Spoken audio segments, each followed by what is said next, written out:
আসসালামু আলাইকুম ভিউয়ার্স, মাই কিচেনে সকলকে স্বাগত জানাই নতুন আরও এক রেসিপি দেখার জন্য। পিঠা তো আমরা অনেকেই অনেক রকমভাবেই বানিয়ে খেয়েছি, তবে এই রেসিপিটি একবার বানিয়ে দেখতে পারো। খেতে এতটাই বেশি মজার হবে যে একটা আধটা খেয়েতেও মনই ভরবে না। তুলার মতো নরম তুলতুলে, সফট আর স্পঞ্জি, মুখে দিলেই মিশে যাবে। বানানো একদমই সহজ, হাতের কাছে থাকা সামান্য কয়েকটা উপকরণ দিয়ে কোনো রকম ঝামেলা ছাড়াই ঝটপট তৈরি করা যায়। চলো তাহলে সম্পূর্ণ রেসিপিটি প্রথম থেকে শেষ পর্যন্ত দেখে নিই, আশা করছি ভালো লাগবে। ভিডিও শুরুতেই বন্ধুদের কাছে ছোট্ট একটা রিকোয়েস্ট, একটা লাইক দিয়ে কন্টিনিউ ভিডিওটি দেখার চেষ্টা করবে।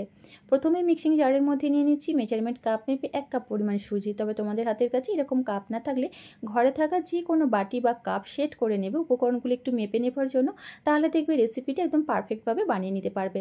তার সাথে দিয়ে দিলাম 1/2 চা চামচ পরিমাণ ইস্ট। এর থেকে বেশি পরিমাণ দেওয়া যাবে না, তাহলে রেসিপিটার মধ্যে ইস্টের একটা গন্ধ পাবে, খেতে ভালো লাগবে না। মিষ্টির জন্য 2 চা চামচ পরিমাণ চিনি দিয়ে দিলাম। তোমরা চাইলে পরিমাণে আরও কিছুটা কমিয়ে বা বাড়িয়ে নিতে পারো নিজের স্বাদ অনুযায়ী। আর দিয়ে দিলাম 1/2 কাপ পরিমাণ ফ্রেশ টক দই। আর দিয়ে দিচ্ছি স্বাদ বৃদ্ধির জন্য 2 চা চামচ পরিমাণ গুঁড়া দুধ। আর নিয়েছি এখানে মেজারমেন্ট কাপ মেপে 1 কাপের থেকে সামান্য একটু কম পরিমাণ উষ্ণ গরম পানি। তবে তোমরা চাইলে এখানে উষ্ণ গরম দুধ দিয়েও এই ব্যাটারটা তৈরি করতে পারবে। এবার ঢাকা দিয়ে মিশ্রণটাকে খুব ভালোভাবে ব্লেন্ড করে নেব বা পেস্ট করে নেব। দেখতেই পাচ্ছ বন্ধুরা, এখানে সুজিটাকে খুব ভালোভাবে আমি পেস্ট করে নিয়েছি। এখানে কিন্তু সুজির এই মিশ্রণের মধ্যে কোনো রকম দানা দানা ভাব নেই, একদম স্মুথ আর মসৃণ করে এই পেস্টটাকে তৈরি করতে হবে। এতে করে রেসিপিটা একদম পারফেক্ট হবে, খেতে অনেক বেশি ভালো লাগবে, একদম ব্রেডের মতো টেক্সচার আর স্বাদ পাবে। এবার এই মিশ্রণটাকে আমি বোলের মধ্যে নিয়ে নিচ্ছি। তো সম্পূর্ণ মিশ্রণটাই বোলের মধ্যে ঢেলে নিয়েছি, দেখতেই পাচ্ছ। এবার এই ব্যাটারটাকে ঢাকা দিয়ে 10 মিনিটের মতো রেস্টে রেখে দেবো। তবে তোমাদের হাতে সময় থাকলে সেক্ষেত্রে অবশ্যই আধা ঘন্টার মতো রেস্টে রাখবে। ততক্ষণে চলো একটা পুর তৈরি করে নিই। এদিকে চুলায় একটা প্যান বসিয়ে দিয়েছি আর দিয়ে দিলাম 1 কাপ নারকেল কোড়া। মিষ্টির জন্য দিয়ে দিচ্ছি 1/2 কাপ পরিমাণ পাউডার গুড়। তবে তোমরা চাইলে এখানে চিনি দিয়েও এই পুরটা তৈরি করতে পারবে। আর দিয়ে দিলাম সুন্দর একটা ফ্লেভারের জন্য সামান্য একটু এলাচের গুঁড়া। চুলার ফ্লেমটাকে লো টু মিডিয়াম ফ্লেমে রেখে একটা স্প্যাচুলা দিয়ে অনবরত নেড়েচেড়ে পুরটাকে তৈরি করে নেব। এখানে প্রায় 3 থেকে 4 মিনিট সময় নিয়ে পুরটাকে খুব ভালোভাবে আমি পাক দিয়ে নিয়েছি, দেখতেই পাচ্ছ। এই পর্যায়ে পুরটা কিন্তু অনেকটাই ড্রাই হয়ে গেছে, ঠিক এইভাবে বানিয়ে নিতে হবে। এবার চুলার ফ্লেমটাকে অফ করে পুরটাকে নামিয়ে ঠান্ডা করে নেব। এদিকে ঠিক আমি 10 মিনিট পর ফিরে আসলাম, আর এই সময়ের মধ্যেই ব্যাটারটা কিন্তু অনেকটাই ঘন হয়ে গেছে, দেখতেই পাচ্ছ। এখানে কিন্তু এক্সট্রাভাবে আমি কোনো রকম পানি অ্যাড করিনি। আর দিয়ে দিচ্ছি এই পর্যায়ে স্বাদ মতো নুন, আর সবশেষে দিয়ে দিতে হবে 1 চা চামচ পরিমাণ বেকিং পাউডার। খুবই সামান্য পরিমাণ একটু পানি অ্যাড করলাম, তারপর একটা হ্যান্ড উইচ দিয়ে আলতো হাতে নেড়েচেড়ে ভালোভাবে ব্যাটারটাকে মিশিয়ে নিতে হবে। তো ব্যাটারটা কিন্তু একদম রেডি। আর এই ব্যাটারটা কিন্তু খুব বেশি ঘনও হবে না, আবার অনেক বেশি পাতলাও না, ঠিক এইভাবে ব্যাটারটা তৈরি করতে হবে। এবার এই ব্যাটারটাকে একটা সাইডে রেখে দিচ্ছি। আর যে পাত্রের মধ্যে আমি রেসিপিটা স্টিম করব, সেটাকে খুব ভালোভাবে একটু তেল দিয়ে ব্রাশ করে নিতে হবে। এতে করে পিঠাটা যখন স্টিম হয়ে যাবে খুব সহজেই উঠে আসবে। তো আমি পিঠাটাকে আজকে এরকম একটা কাচের বোলের মধ্যে স্টিম করছি। তোমাদের হাতের কাছে এরকম কাচের বোল না থাকলে ঘরে থাকা যে কোনো বাটি অথবা চা খাবার কাপের মধ্যেও কিন্তু এই পিঠাটা স্টিম করে নিতে পারবে, একদম পারফেক্ট হবে। তো প্রথমে হাফ পরিমাণ ব্যাটার দিয়ে দিলাম, তারপর আলতো হাতে এইভাবে একটু ট্যাপ ট্যাপ করে নিচ্ছি, যাতে ব্যাটারের মধ্যে যদি কোনো রকম বাতাস থাকে সেটা বাইরে বেরিয়ে যাবে। এবার এটাকে স্টিম করে নেবার জন্য চলে যাচ্ছি চুলায়। তো এদিকে চুলায় একটা পাতিলের মধ্যে পর্যাপ্ত পরিমাণ পানি খুব ভালোভাবে আমি ফুটিয়ে নিয়েছি। তারপর একটা স্ট্রেনার রেখে দিচ্ছি। তারপর আমি পাত্রটা রেখে দিলাম। ঢাকা দিয়ে আমি লো টু মিডিয়াম ফ্লেমে রেখে পিঠাটাকে 5 মিনিটের মতো স্টিম করে নেব। ঠিক 5 মিনিট পর ফিরে আসলাম। আর এই সময়ের মধ্যে দেখবে পিঠার ওপরের অংশটা হালকা ড্রাই হয়ে যাবে। এটা কিন্তু সম্পূর্ণভাবে কুক হয়নি, এখনও কাঁচা আছে। এই অবস্থাতেই পুরটা খুব ভালোভাবে পিঠার ওপরে স্প্রেড করে নিতে হবে।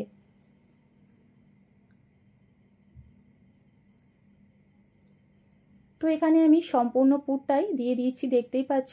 একটু বেশি পরিমাণে পুর দিলে পিঠাটা খেতে অনেক বেশি ভালো লাগবে।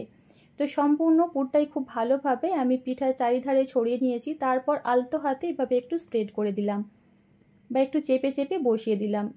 তারপর ওপর থেকে বাকি ব্যাটারটা দিয়ে দেব। তো এখানে কিন্তু সম্পূর্ণ ব্যাটারটাই আমি দিয়ে দিয়েছি। তারপর সামান্য একটু এখানে আমি কিশমিশ ব্যবহার করছি, এতে করে পিঠার ওপরের লুকটা দেখতে অনেক বেশি সুন্দর লাগে। আর দিয়ে দিচ্ছি আমি কাজু, আর দিয়ে দিলাম সামান্য একটু পেস্তা বাদাম কুচি। তবে তোমরা নিজেদের পছন্দ মতো যে কোনো ড্রাই ফ্রুট দিয়েই পিঠাটার ওপরের অংশটা সাজিয়ে নিতে পারো। ঢাকা দিয়ে আমি পিঠাটাকে আবারও 20 মিনিটের মতো স্টিম করে নেব।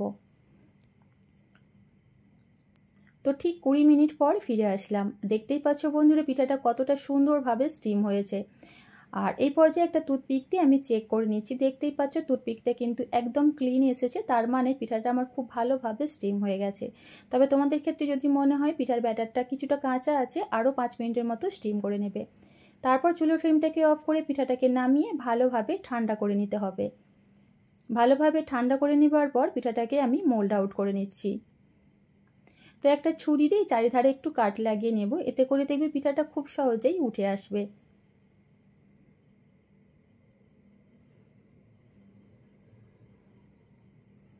তো দেখতেই পাচ্ছ বন্ধুরা এখানে পিঠাটা কতটা সুন্দর তৈরি হয়েছে।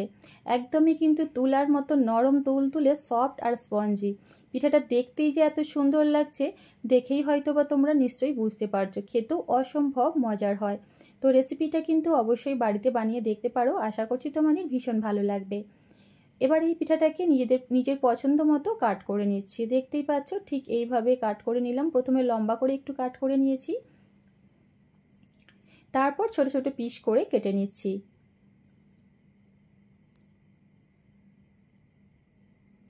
আমার কাটা দেখেই হয়তো বা বুঝতে পারছো বন্ধুরা পিঠাটা কতটা বেশি নরম তুলতুলে হয়েছে। তো দেখতেই পাচ্ছ বন্ধুরা পিঠাটা কিন্তু খুব সুন্দরভাবে আমার কুক হয়েছে, এতটুকু কিন্তু কাঁচা নেই। এবার এই পিঠাটাকে আমি একটা প্লেটের মধ্যে উঠিয়ে সার্ভ করে নিচ্ছি। তো আজকের আমার এই পিঠার রেসিপি তোমাদের কেমন লাগলো অবশ্যই কিন্তু কমেন্ট করে জানিও। রেসিপিটা যদি ভালো লেগে থাকে নিজের ফ্রেন্ড ফ্যামিলির সঙ্গে শেয়ার করবে এবং অপরকে আমার ভিডিওটি দেখার সুযোগ করে দেবে।